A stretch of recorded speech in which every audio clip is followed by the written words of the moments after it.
Alors, le métier de journaliste, et donc le métier de journaliste agricole, ben voilà, il s'apparente au métier de journaliste politique ou économique, hein. Il n'y a pas de spécificité hormis les sujets qui sont traités. Donc, dans les fonctions du journaliste, donc le journaliste collecte, sélectionne, synthétise et analyse des faits afin de les diffuser auprès d'un public. Alors, à travers un média. Alors, un média, ça peut être en presse écrite, un journal papier, radio, télévision, site web et également de plus en plus aujourd'hui des réseaux sociaux. On est passé de journalistes monomédia à plurimédia de plus en plus aujourd'hui et on travaille sur différents supports.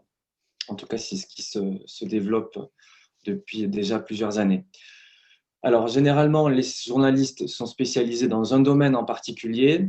Je l'évoquais, donc ça peut être un domaine politique, économique, sportif, culturel, scientifique ou agricole ou agroalimentaire, ou les deux, selon le cas. Le domaine de prédilection vient la plupart du temps des études supérieures, donc sciences politiques, sciences économiques, agronomie. Hein, donc c'est notre cas à Marion et moi, puisque donc comme on vous disait, on est sorti des écoles d'agronomie et donc on s'est retrouvé happé par le métier de journaliste agricole pour différentes rédactions et supports.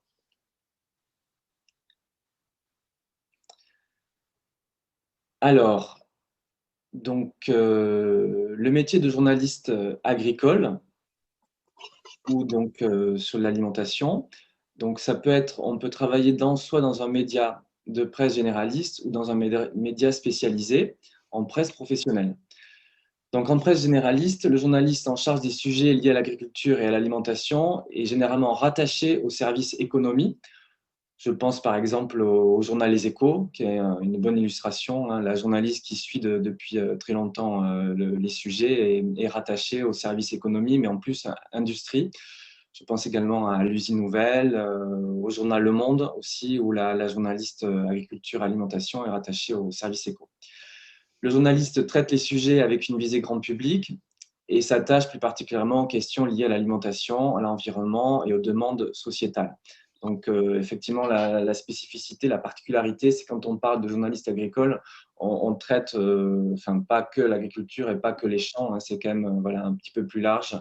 Ça, ça, ça fait appel à des thématiques plus globales comme l'environnement et les demandes aussi sociétales en termes de bien-être animal, réduction des pesticides, pollution de l'eau. Et donc, le journaliste agricole peut également exercer en presse spécialisée ou professionnelle. Donc, il couvre des domaines transversaux liés à l'agriculture. Et là, on est beaucoup plus spécialisé puisqu'on va parler de politique agricole nationale ou internationale, de questions environnementales, de sujets très techniques liés à la conduite des exploitations ou de matériel. Et des domaines dont il peut être aussi encore plus spécialisé, que ce soit l'élevage, les grandes cultures, les fruits et légumes, les vignes, la vigne et le vin. Dans de nombreux médias agricoles, non seulement le journaliste est spécialisé sur les sujets agricoles, mais en plus, il est spécialisé sur une branche de l'agriculture. C'est le cas à la France agricole. Et je pense également à des titres comme Réussir et chez Agrapresse aussi, qui est une agence de presse agricole, où les journalistes sont spécialisés sur un domaine de l'agriculture et de l'alimentation en particulier. Alors, comment on travaille? Pour réunir des sources d'informations, on a plusieurs façons de travailler, de récupérer cette information. Donc, on peut faire de la veille. La veille, ça se fait sur différents supports, sur Internet, en lisant nos confrères, en s'informant auprès de communicants, en échangeant beaucoup, en réalisant des interviews. Donc ça, c'est la veille. On fait la veille aussi sur les réseaux sociaux. On peut s'informer aussi par l'intermédiaire de communiqués de presse qui sont diffusés par les entreprises, par des organisations syndicales et professionnelles, par des conférences de presse qui sont organisées, pareil, par des entreprises ou des syndicats et organisations agricoles. On peut également faire des demandes d'informations par email, par téléphone, par rencontre. On fait également des interviews en face à face, par téléphone ou par email. Et effectivement, le face à face, depuis un an, hélas, est de moins en moins réalisé à cause de la pandémie liée au coronavirus. Donc, on a tendance à privilégier, hélas, le téléphone ou les visioconférences en ligne. Et c'est vrai que c'est un outil qui nous a bien sauvé la vie depuis un an pour continuer de travailler. On fait également des reportages sur le terrain, donc des reportages de 1 ou plusieurs jours en France, à l'étranger, sur des thématiques que le journaliste peut choisir ou sur lesquelles il est sollicité par sa hiérarchie ou par des invitations de sociétés ou d'organisations agricoles.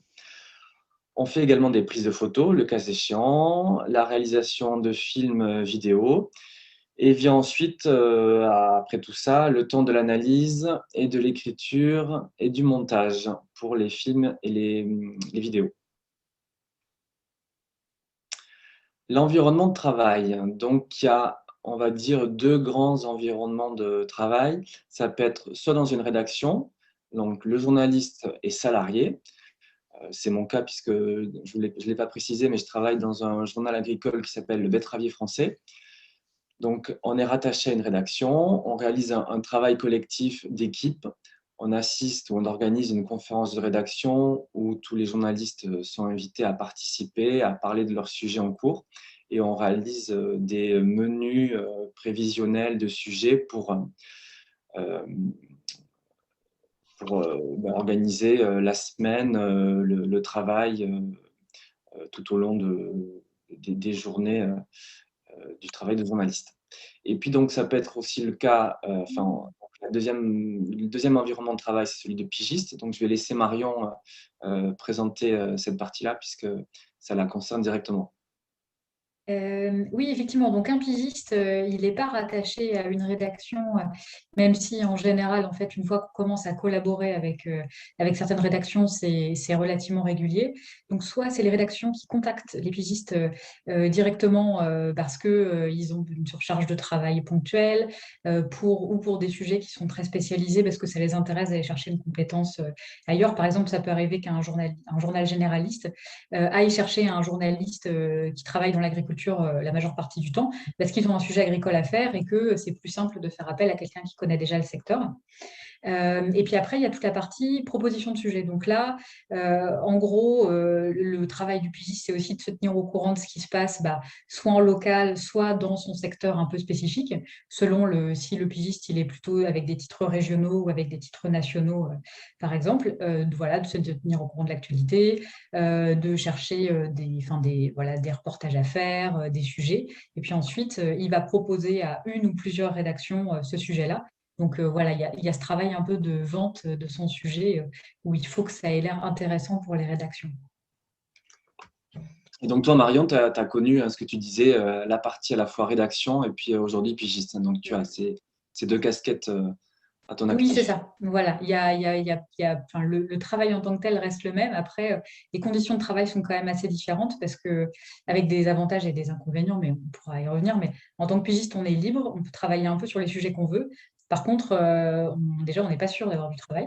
Et puis ensuite, il y a tout ce travail collectif qui est fait dans une rédaction avec effectivement les conférences de rédac, etc., qui du coup est quasiment inexistant en tant que pigiste puisqu'on travaille seul la majeure partie du temps. Voilà, donc s'il y a des questions hein, sur la différence de type de métier, enfin de fonctionnalité ou d'environnement de travail, n'hésitez pas à poser les questions à la fin. Voilà, on continue. Alors, les avantages du métier. Bon, c'est un métier qui est quand même assez sympathique. On est globalement, on a une certaine liberté. L'avantage, c'est qu'on développe son esprit critique en, voilà, je le disais, en synthétisant des informations, en analysant des faits, des données qui nous sont rapportées ou qu'on est allé chercher. On partage souvent une passion. Si on fait ça, si on fait ce métier, il ne faut pas le faire par défaut ou par dépit. C'est vraiment une envie, une passion. En tout cas, c'était mon cas. Hein. Je voulais vraiment écrire et partager, synthétiser, rendre compte ce que je voyais. Donc, rendre compte à l'écrit, hein, donc pour informer d'autres personnes. C'était vraiment une conviction que j'avais. Dans les autres avantages du métier, bon voilà, on fait des voyages. Donc ça, c'est vrai que c'est sympathique. Bon, j'ai eu la chance dans une précédente rédaction de faire pas mal de voyages à travers le monde et ça, c'est vrai que c'était assez sympa. Même si aujourd'hui, avec le coronavirus et les restrictions budgétaires un peu partout dans les rédactions, c'est plus compliqué. On fait des voyages un petit peu moins loin. Dans les autres avantages, bon, il y a la carte de presse. Donc, la carte de presse, elle est payante. Elle est prise en charge en principe à moitié par l'employeur quand on est dans une rédaction. Et elle permet d'avoir accès à bon, certains avantages, par exemple l'accès au musée gratuitement, à des expositions, à des entrées dans des lieux un peu fermés parfois. Donc ça, c'est vrai que c'est un avantage. Et puis, dans les autres avantages bon, qui sont connus hein, des journalistes, mais que bon, enfin, les gens ne connaissent pas forcément ou ont un peu oublié, il y a également une réduction d'impôts. Donc, je le dis parce que ça peut intéresser les étudiants qui se lancent dans ce métier. Ça fait partie aussi des avantages. Je ne sais pas si ça durera, mais bon, en tout cas, ça existe. Et je laisse Marion poursuivre la présentation. Euh, alors, effectivement, donc on a des données, enfin, il y a un super site, donc vous verrez qui s'appelle enfin, le Data avec journaliste. Il y a la petite adresse qui est indiquée en bas du PowerPoint sur les données, sur les diapos suivantes, qui recense en fait un peu les chiffres et, sur le métier de journaliste. Alors, par contre, c'est tout presque confondu, c'est-à-dire bon, écrit, TV, etc. Et surtout, c'est pas du tout spécifique au secteur agricole. C'est des chiffres aujourd'hui qui n'existent d'ailleurs pas, à ma connaissance. Mais qui mériterait peut-être d'être vu. Mais ça donne déjà des bonnes tendances en fait sur le métier de journaliste. Alors, les revenus, et c'est souvent effectivement la question, c'est voilà, combien gagne un journaliste? Donc, c'est assez variable. Donc, effectivement, si on regarde les revenus bruts de 2018, donc en CDI, on était à 3006, en pige à 2000 et en CDD à un peu moins de 2000, à peu près, et puis CDD pareil. Euh, bon, effectivement, ça cache de grosses disparités. C'est-à-dire que ce qu'on peut voir dans les rédactions aujourd'hui, c'est que notamment les gens qui ont beaucoup d'ancienneté vont avoir des salaires importants. Par contre, les journalistes qui débutent et généralement enfin, voilà, sur des premiers postes, on est plutôt, on en discutait sur des types du 2000 euros brut à peu près. Ça, c'est à dire d'experts parce que de ce qu'on des données qu'on a pu récolter un peu autour de nous. Euh, donc voilà, c'est assez différent, sachant que un pigiste, alors je ne l'ai pas précisé tout à l'heure, mais c'est un statut qui est très particulier et qui est lié à la presse. Ce qui explique aussi que le fait, parce qu'après on va reparler du CDD, mais en fait un pigiste, c'est un salarié à la tâche, c'est-à-dire que vous êtes, c'est un statut salarié, donc c'est un statut relativement protecteur, qui est plus protecteur par exemple qu'un statut d'auto-entrepreneur. Donc voilà, c'est vraiment pour les journalistes, enfin, c'est réservé aux journalistes. Et ensuite, sur la question de la pige et des revenus, à côté du journalisme, donc qui sont des chiffres qui ce serait à vérifier, mais qui sont normalement pas pris en compte par l'Observatoire de la presse, puisque c'est lié aux revenus carte de presse. Mais en fait, un pigiste, il peut aussi faire des activités autres à côté pour diversifier ses revenus. Donc, notamment, par exemple, l'animation de tables rondes, comme on peut le voir dans tous les secteurs, mais y compris en agriculture, c'est souvent effectuée par des journalistes indépendants, donc qui sont pigistes par ailleurs. Il y a aussi des prestations du type qui se développent beaucoup, alors moins en agricole, c'est plutôt des journalistes généralistes, mais sur tout ce qui est éducation aux médias. Enfin, c'est aussi des choses qui sont réalisées en général par des pigistes parce qu'il y a quelques structures avec des permanents, mais souvent c'est plutôt ça. Après, il y a par exemple des métiers, des aspects du métier qui sont assez peu connus, mais on peut devenir fixeur. C'est-à-dire qu'un fixeur, c'est un journaliste qui va aider des journalistes étrangers à réaliser des reportages dans son pays. C'est-à-dire que si, je ne sais pas, alors la BBC veut faire un reportage sur il veut trouver un agriculteur qui fait, je sais pas, de la pomme durable sous label. Eh bien, dans ces cas-là, donc soit il cherche par lui-même, mais des fois, ce qui est plus rapide, il peut rémunérer un journaliste français qui va lui trouver le contact qui lui convient, l'aider à organiser son reportage et, le cas échéant, traduire les interviews. Voilà, donc pour les revenus, ça donne un peu une idée. Répartition, effectivement, c'est un métier qui est relativement mixte, enfin équilibré, donc avec effectivement un peu plus d'hommes que de femmes, mais voilà, là-dessus, bon, c'est vrai que même enfin, ça se voit, je pense, autour, Adrien, les journalistes, c'est relativement équilibré. Enfin, voilà, je ne sais pas ce que tu en penses, mais entre hommes et femmes, globalement, en agricole. Euh, Oui, complètement. Ouais. mm, mm. Les types de contrats. Donc oui, ce que je vous disais, en fait, je m'étais un peu avancée tout à l'heure. En fait, les CDI, donc c'est la majeure partie des contrats. Il y a donc les piges qui représentent 20% et les CDD 2,5. Donc on a une très faible proportion de CDD parce que, en fait, en général, si une rédaction, elle veut, entre guillemets, essayer un journaliste, elle peut avoir recours à la pige. Donc le journaliste pigiste, il aura des fiches de salaire, etc. Mais par exemple, il n'en aura qu'une sur deux. Si on est sur un journal qui paraît tous les 2 mois, eh ben, il va apparaître des articles enfin, voilà, sur le numéro de janvier-février, puis le numéro de mars-avril, mais il n'aura que 2 fiches de paye pour 4 mois au total de collaboration. Voilà. Alors, secteur d'activité, effectivement, la presse écrite demeure majoritaire. Bon, la question de la télé, radio, agence de presse, autres. Sur de l'agricole pur, c'est vrai que j'étais en train d'y réfléchir là, mais on est surtout sur des médias, agences de presse, presse écrite. Donc une agence de presse, en gros, enfin c'est comment préciser ça? Elle va, enfin voilà, c'est comme l'AFP. L'AFP, c'est l'agence de presse type qui va effectivement produire du contenu qui sera repris par d'autres médias. Les cursus de formation. Alors, effectivement, donc ça, il faut bien voir le chiffre en disant qu'on parle à toute la presse. Donc, on a quand même 80% enfin, voilà, des journalistes qui ont des cursus qui ne sont pas des cursus journalistes. Donc, qui ne sont pas passés en école de journalisme, par exemple. On a vraiment des gens de tous les horizons. Bon, Adrien et moi, on en est deux bons exemples puisqu'on n'a pas de formation journaliste. Enfin, en tout cas, pour ma part, pas du tout. Par contre, et je voyais que c'était une des questions dans le chat, sur comment est-ce qu'on se forme à la technique de rédaction d'articles.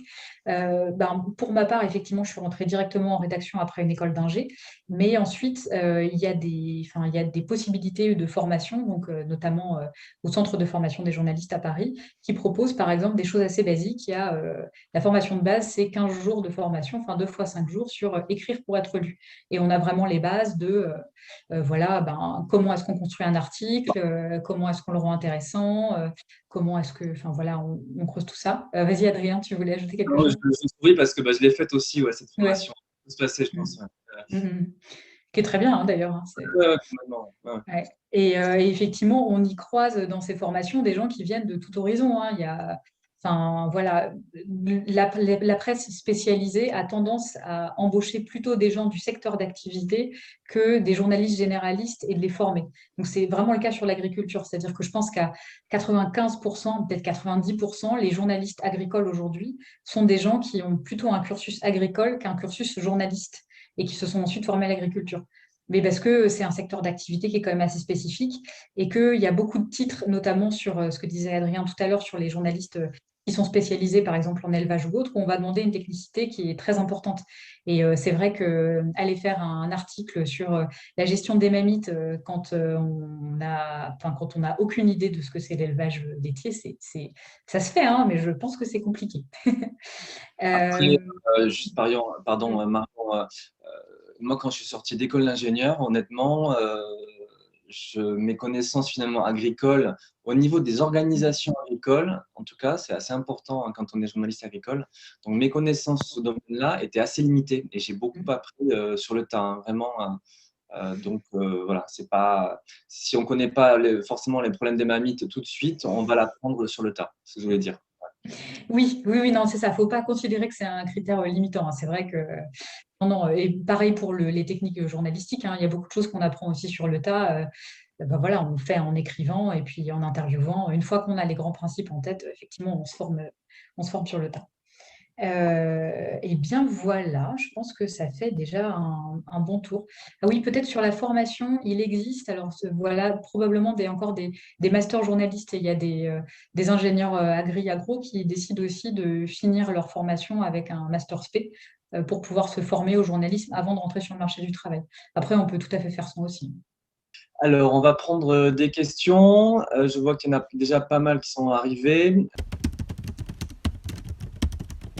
Alors, combien de journalistes en France? On a récupéré là, entre-temps, quelques données donc, qui sont issues de la Commission française de la carte des journalistes professionnels, hein, je crois, Marion.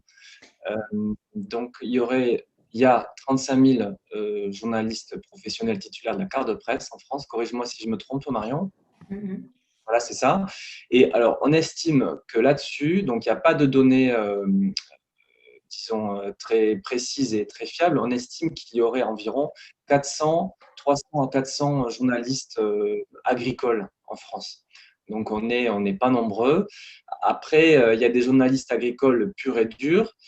Et puis, il y en a qui traitent de temps en temps des questions agricoles. Donc, c'est un peu difficile de savoir précisément leur nombre, sachant qu'effectivement, au sein de l'AFJA, comme je disais, donc, il y a 200 adhérents, dont la moitié à peu près de journalistes. Donc, on est une centaine de journalistes sur les sujets agricoles et agroalimentaires.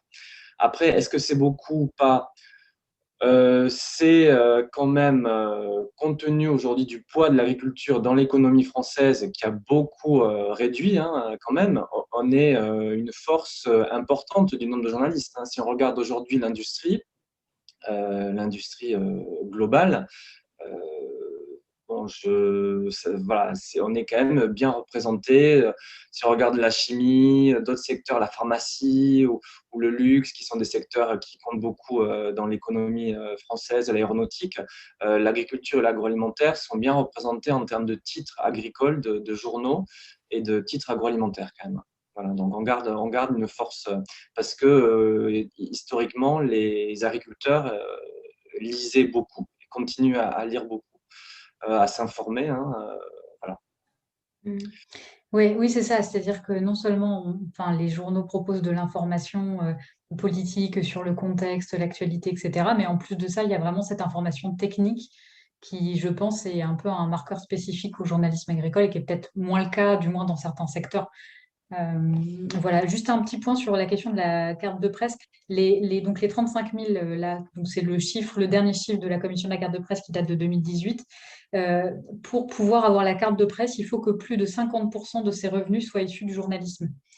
Voilà, le statut de journaliste fait un peu débat, ou il est peut-être vu d'ailleurs dans l'actualité nationale. Mais voilà, en tout cas, eux, ils prennent cette mesure-là, c'est-à-dire les gens qui font plus de 50% de leurs revenus avec Et le c'est journalisme. notamment pour les journalistes pigistes, hein, puisque donc, vous pouvez avoir des différentes sources de revenus.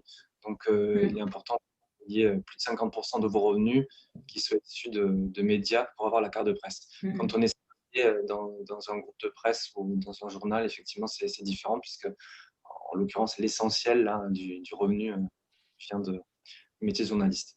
Alors, une autre question. Bon, là, je vais la dire, hein. Est-ce qu'on a le temps de se lancer dans l'écriture de livres, hein, sur les sujets que l'on maîtrise? Alors, de moins en moins, mais il y a des journalistes qui ont le temps de le faire. Je pense oui, à des confrères, bien sûr, il y en a qui le font, qui continuent à le faire, hein. Je pense à Gérard Lepuil du journal L'Humanité, qui a fait de nombreux livres, Éric de la Chesnée du Figaro.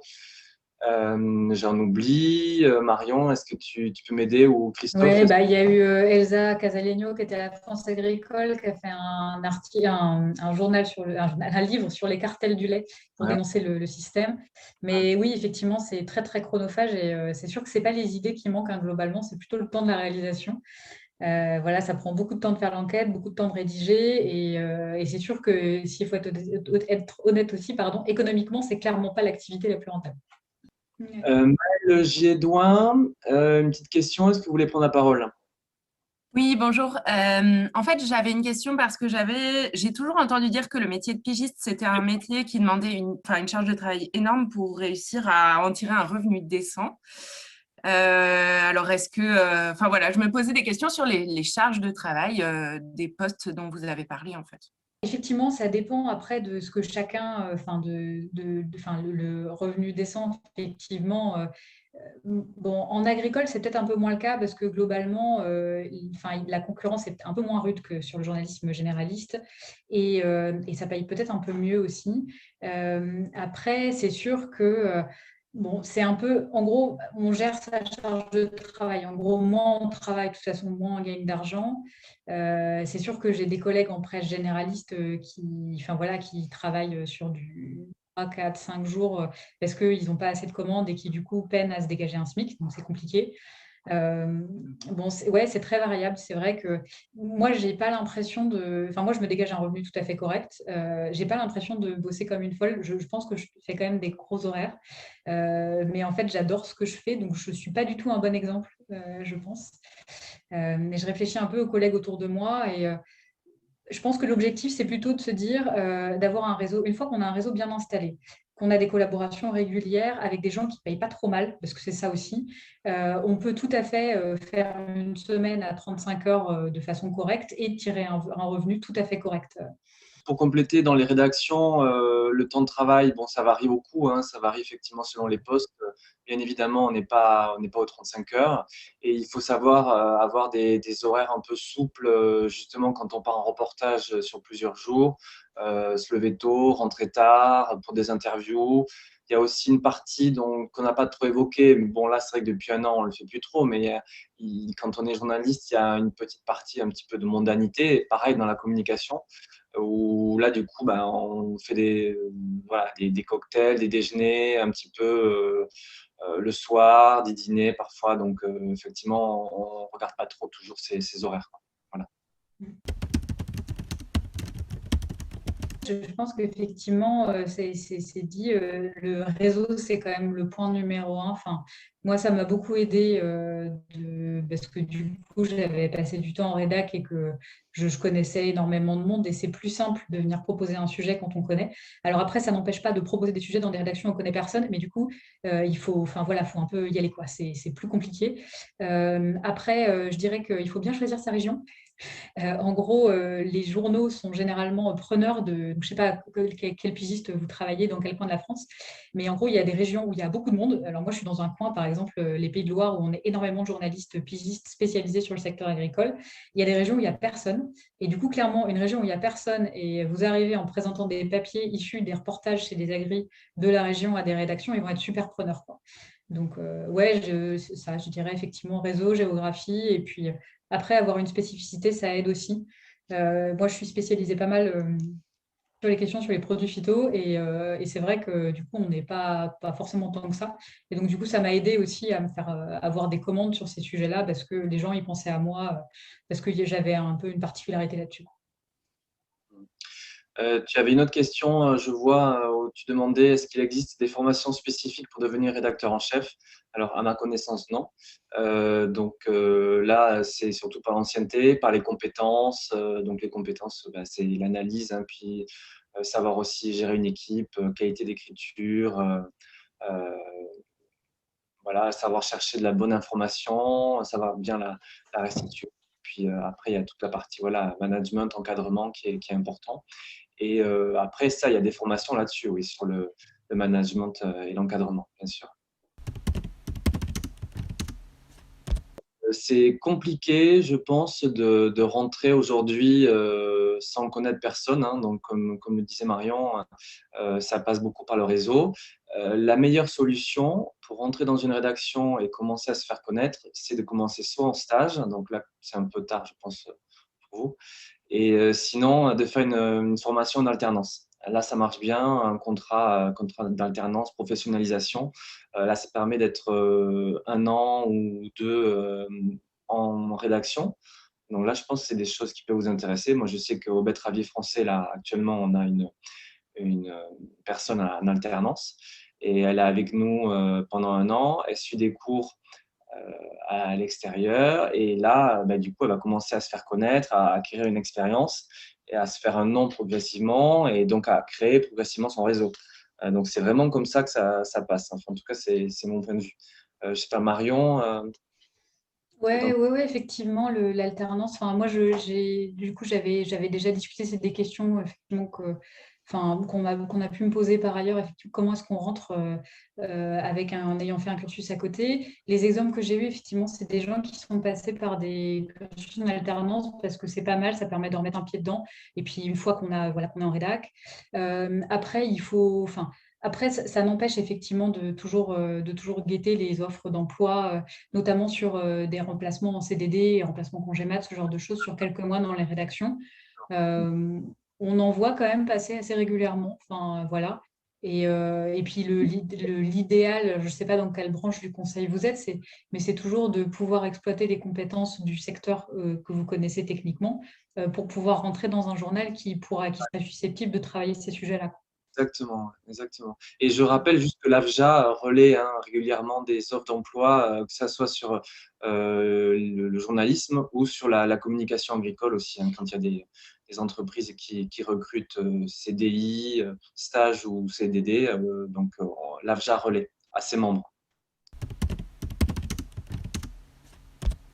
Je pense pas qu'il y ait de formation spécifique de rattrapage, hein. On apprend beaucoup en discutant, en écoutant les uns les autres, en lisant aussi beaucoup ce que les confrères écrivent, en partageant de l'information, lors des interviews. Puis je pense que, moi, quand j'ai débuté, honnêtement, je connaissais pas grand-chose, même si j'ai fait une école d'agronomie, mais mes connaissances quand même étaient limitées sur l'agriculture, enfin en tout cas par rapport à la presse et voilà. Donc, j'hésitais pas à dire aux gens, écoutez, je connais rien, est-ce que vous pouvez m'expliquer? Voilà, Christophe Jugage, il m'a expliqué, hein, je connaissais pas grand-chose, 200 gosses au début, donc j'ai posé des questions, voilà.